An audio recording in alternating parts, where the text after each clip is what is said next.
Si vous voulez connaître les bienfaits du lait sur les plantes et comment l'utiliser dans votre jardin, verger ou maison, continuez à regarder cette vidéo de projet écolo dans laquelle nous vous disons tout sur le sujet.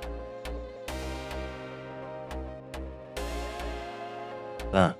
Le lait comme fongicide. Le lait est un excellent fongicide naturel. Il est particulièrement efficace contre l'oïdium, l'une des maladies fongiques les plus nocives et les plus courantes.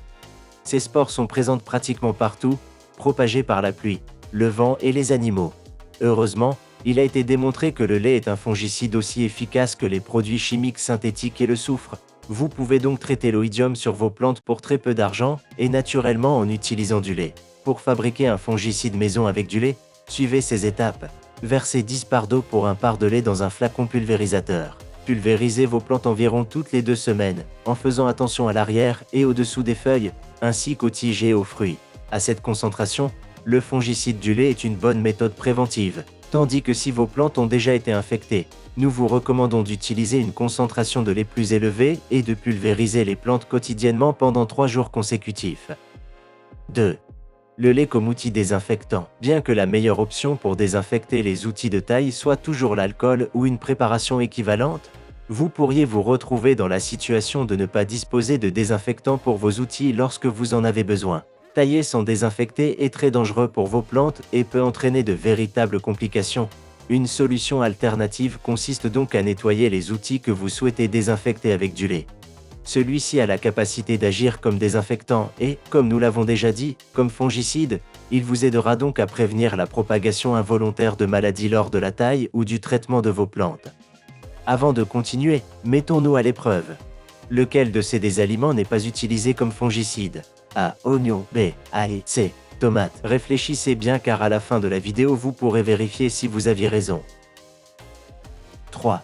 Le lait comme engrais. L'une des meilleures utilisations que l'on puisse faire du lait périmé est comme engrais pour le sol. Vous pouvez utiliser jusqu'à 2 litres de lait dilué par mètre carré de jardin afin que la population de micro-organismes bénéfiques augmente dans le sol, ce qui donne des plantes plus saines. Pour ce faire, utilisez une solution de 1 partie de lait pour 4 ou 5 parties d'eau afin qu'elle pénètre bien. Versez-le comme s'il s'agissait d'eau d'arrosage. Répétez le processus toutes les 10 semaines pendant la saison chaude. 4. Du lait pour nettoyer les feuilles des plantes. Si les plantes accumulent trop de poussière et de saleté à la surface de leurs feuilles, elles auront plus de mal à absorber l'énergie solaire et à effectuer les échanges gazeux. Pour éviter cela et redonner de l'éclat aux feuilles, de nombreuses astuces maison s'offrent à vous. Le lait étant l'une des plus utilisées. Humidifiez un chiffon en coton avec du lait et essuyez-le soigneusement sur la surface des feuilles de vos plantes. Vous verrez comment il laisse les feuilles des plantes propres et brillantes et, en plus, cela aidera à tuer toutes les bactéries ou champignons nocifs qu'elles pourraient avoir.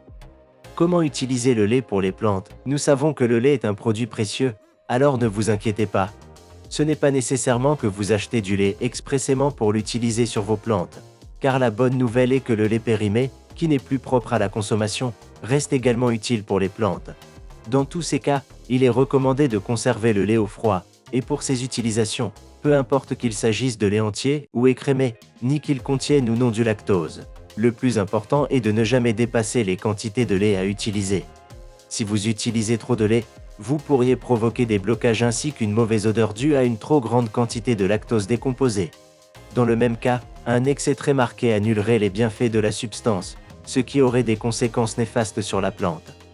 Pour en revenir à la question que nous vous avons posée précédemment, avez-vous déjà bien réfléchi?